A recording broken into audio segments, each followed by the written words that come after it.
MotorWeek is made possible by Auto Value and Bumper to Bumper and TireRack.com. But first, a look at a domestic you can already find in the showrooms. This Chrysler LeBaron GTS. It's just one of many all-new Detroit offerings.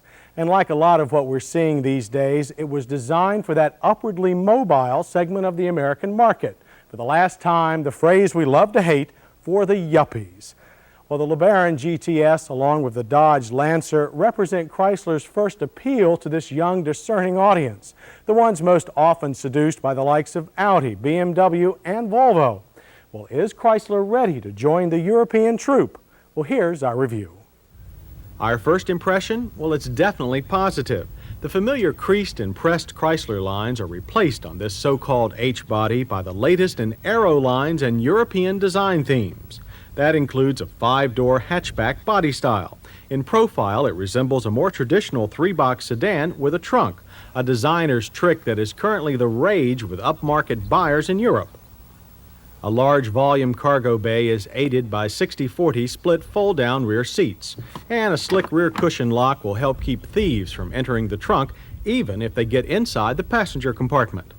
Both the front-drive Dodge Lancer and Chrysler LeBaron GTS are based on the original K-car, but they include all the design improvements made on both the larger 600 and New Yorker 4-door sedans and the impressive Daytona Laser Sport Coupes. Indeed, Chrysler's stated objective here was not to make another mid-size American luxury car, rather a family-size sports sedan comparable in performance to the Daytona Laser, and that's a tall order. At least things start out the same. Under the hood is Chrysler's 2.2-liter 4-cylinder, complete with overhead cam and fuel injection. It's adequate in its normally aspirated version at 99 horsepower. In its turbocharged version, some 146 horses are available to pull the boosted GTS Lancer's 2,850 pounds. 5-speed manuals are standard on all engines, with a 3-speed automatic transaxle as an option. Inside, you'll find even more sporting appeal, with a serious environment standard and leather as an option. All cars come with a full complement of gauges, all clear with an excellent layout. Even the optional electronic cluster has all required readouts and is one of the better arcades going.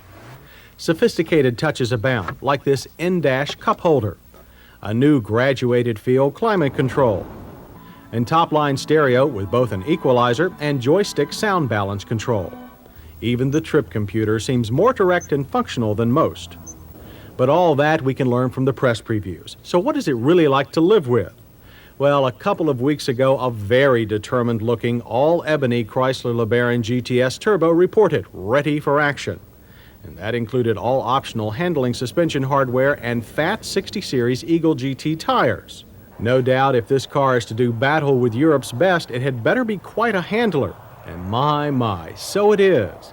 The ability of this GTS Turbo to navigate a tight course without loss of composure is nothing short of remarkable for a front-drive car. There's minimal body roll and plow. The rear wheels track effortlessly. The power rack and pinion steering is extremely quick and just stiff enough. More road feel would be our only request. Even with a solid rear axle, the LeBaron GTS managed all our handling tests in as well or better than any stock front-drive model we've ever tested. Brakes, too, even with an unexciting disc drum arrangement, were impressive. Though a little grabby, stops from 55 were dead straight, with distances averaging a very short 113 feet. The pedal had a firm, secure feeling. To get inside, we found the entrance, front or rear, easy, and there's plenty of head, shoulder, knee, and leg room for 5 adults.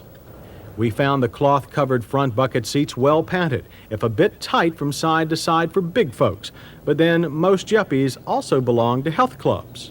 And there's even a dead pedal so the driver can rest his left foot. We also like this handy cassette storage system above the shift console, yet another thoughtful Euro-style touch. But no car is perfect, and our first real negative on the LeBaron GTS is its 5-speed shifter. Despite lots of improvements, it's still bulky and takes a lot of effort to find the gears fast.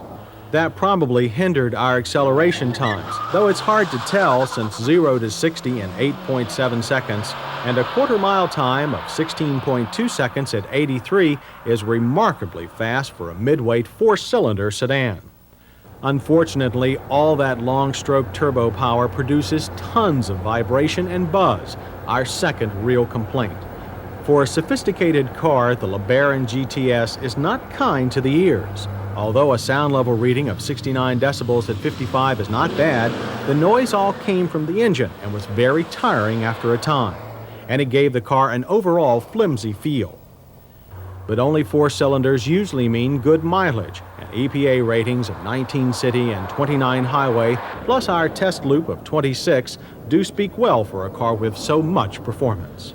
And when you factor in its $9,244 base price, or a fully equipped GTS turbo at $14,110, it's easy to see why it has at least one significant advantage over its often more costly import competition.